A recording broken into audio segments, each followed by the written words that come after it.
Rahul Gandhi Revanth Reddy meeting ద్వారా rumours ఒక్క meeting తోటి అన్నిటి కూడా రేవంత్ రెడ్డి సీఎం రేవంత్ రెడ్డి రాహుల్ మధ్య మీటింగ్ లో ఏ అంశాలు చర్చకు వచ్చాయనుకోవచ్చు? ఎందుకంటే దాదాపు కులగణనకు సంబంధించి ప్రధానంగా చర్చకు రావచ్చు. ఎందుకంటే కులగణన రాహుల్ గాంధీ ప్రతి చోట కూడా ఆయన వల్ల వేస్తున్నారు. కులగణన చేయాలి, దేశవ్యాప్తంగా మేము అధికారంలోకి వస్తే చేస్తామని చెప్పారు, కానీ అధికారంలోకి రాలేదు.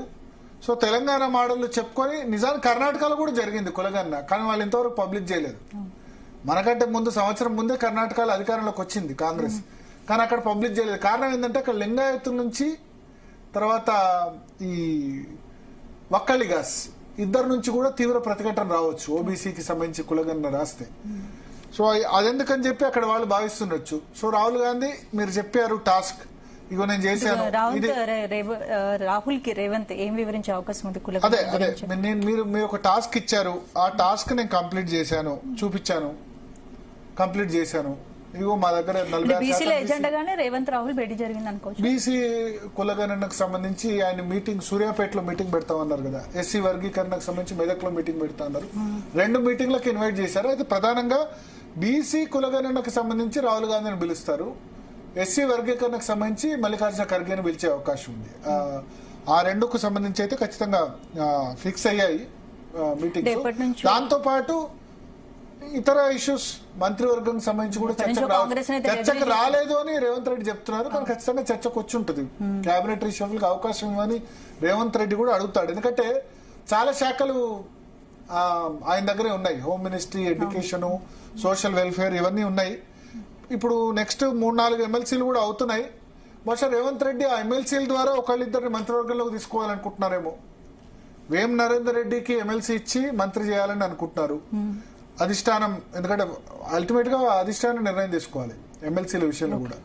సీఎం చెప్పినంత మాత్రాన కేబినెట్ విస్తరణపై ఏకాభిప్రాయం రాలేదు అనుకోవచ్చు. ఇప్పటికీ ఏకాభిప్రాయం రాలేదు, అందుకనే పెండింగ్ లో పెడుతున్నారు. ఇప్పుడు ఇది ఇప్పటివరకు ఏంటంటే కేసీ వేణుగోపాల్ దగ్గర ఆర్గనైజేషన్ ఇన్ఛార్జ్ వరకే ఉంది. ఆర్గనైజేషన్ ఇన్ఛార్జ్, జనరల్ సెక్రటరీ వీళ్ళంతా కలిసి డిస్కస్ చేసి ఫార్మాలిటీస్ డిస్కస్ చేసి ఫైనల్ గా రాహుల్ గాంధీ మల్లికార్జున ఖర్గే దగ్గరికి పెడితే వాళ్ళు ఫైనలైజ్ చేయాలి. కానీ ఇది ఇంతవరకు కేసీ వేణుగోపాల్ స్థాయి దాటి వెళ్ళలేదు. ఈ మంత్రివర్గ విస్తరణ ఏదైతే ఉందో అది ఇంతవరకు దాటి వెళ్ళలేదు. బహుశా రాహుల్ గాంధీ మీటింగ్ లో గట్టిగా చెప్పుండొచ్చు రేవంత్ రెడ్డి, మంత్రివర్గ విస్తరణ సంవత్సరం మీద 2 నెలలు అయింది, 14 నెలలు అయింది, ఇంకా ఆలస్యం చేయొద్దు, చేయండి అని చెప్పొచ్చు. తర్వాత పార్టీలో ఇప్పుడు హైకమాండ్ కొద్దిమందికి మంత్రివర్గంలో గ్యారంటీ ఇచ్చిందంటారు, వాళ్ళ గురించి కూడా క్లారిటీ తెలుసుకోవచ్చు. రేవంత్ నాకు తెలిసి అయితే 2-3 నెలల్లో ఖచ్చితంగా మంత్రివర్గ విస్తరణ. ప్రతిసారి బట్టితో కాంగ్రెస్ నేతలతో కలిసి వెళ్తారు, ఈసారి కూడా ఒకరే వెళ్ళారు కదా మరి. అంటే రాహుల్ గాంధీని ఆయన ఇండివిజువల్ గా కలవాలనుకున్నారు కాబట్టి కలిశారు. బట్టి తర్వాత ఉత్తమ్ కలవడం అన్నది కేసీ వేణుగోపాల్ తో ఆయన కలిసి జరిపారు. ఈసారి ఇది 1-to-1 మీటింగ్. 1-to-1 మీటింగ్ లో అందరి ముందు అన్ని మాట్లాడలేరు కదా. ఇప్పుడు బట్టి లేకపోతే ఉత్తమ్ ఇటువంటి వాళ్ళతో ఏమైనా ప్రాబ్లం అయినా రాహుల్ గాంధీతో చెప్తారు కదా. అన్ని విషయాలు కులంకుశంగా మాట్లాడాలంటే 1-to-1 లోనే సాధ్యం కదా. ఎవరి మీద రేవంత్ రెడ్డి కంప్లైంట్ చేయాలన్నా పక్కన వేరే వాళ్ళు ఉంటే సాధ్యం కాదు కదా. సో అది 1-to-1 మీటింగ్ ఉద్దేశంతోనే నిన్న అపాయింట్మెంట్, నేను రాత్రి చేరుకున్నారు, అపాయింట్మెంట్ తీసుకున్నారు. దీని ద్వారా ఒకటి గత 2 నెలలుగా రేవంత్ రెడ్డికి వ్యతిరేకంగా కాంగ్రెస్ లో చాలా పెద్ద ప్రచారం జరుగుతుంది. 2-3 నెలలుగా రాహుల్ గాంధీ సరిగ్గా మాట్లాడలేదు. మొన్న ఇక్కడ హైదరాబాద్ లో ఈ కులగణనకు ముందు సికింద్రాబాద్ లో మీటింగ్ పెట్టారు మేధావులతో. రాహుల్ గాంధీ ఒక 1 అవర్ పాటు ఇంటరాక్షన్ అయ్యారు. అక్కడ సరిగ్గా మాట్లాడలేదు రేవంత్ రెడ్డితో, వేరే లీడర్స్ తో, ఉత్తమ్ కుమార్ రెడ్డితో ఎక్కువ మాట్లాడారు. ఇట్లా కాంగ్రెస్ పార్టీ నేతలు నాతో చాలా మంది చెప్పిన సందర్భం ఉంది. వాటన్నింటినీ కూడా ఒకటే మీటింగ్ తో రాహుల్ గాంధీ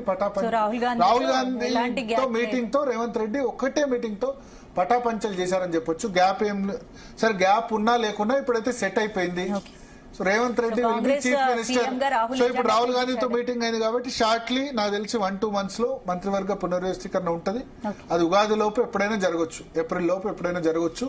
ఈ ఎమ్మెల్సీలో అన్నది వన్స్ ఫైనలైజ్ అయిన తర్వాత ఎమ్మెల్సీలో అయితే వేం నరేందర్ రెడ్డి కానీ లేకపోతే ఫహీం ఖురేషి మైనారిటీ నుంచి కానీ నీలం మధు ముదిరాజ్, ఈ ముగ్గురులో ఎవరో ఒకరిని ఎమ్మెల్సీ ఇచ్చి మంత్రి పదవిలోకి తీసుకునే అవకాశం ఉన్నట్టుగా వార్తలు వస్తున్నాయి. ఇంకా చూడాలి, రేవంత్ రెడ్డి చాయిస్ నిజామాబాద్ నుంచి సుదర్శన్ రెడ్డిని తీసుకోవాలనుకుంటున్నారు. ఇంకా రేవంత్ రెడ్డితో సంబంధం లేకుండా వేరే మంది జైన్ కావాలి, కోమటిరెడ్డి రాజగోపాల్ రెడ్డి కావాలంటారు, వివేక్ వెంకటస్వామి మంత్రి పదవి కావాలనుకుంటున్నారు. చాలా మంది అట్లాగే ప్రేమ్ సాగర్ రావు మంచిర్యాల నుంచి ఆయన కూడా కావాలనుకుంటున్నారు. వీళ్ళంతా కూడా బట్టి ఉత్తమ్ కొద్దిమందిని సపోర్ట్ చేస్తున్న పరిస్థితి.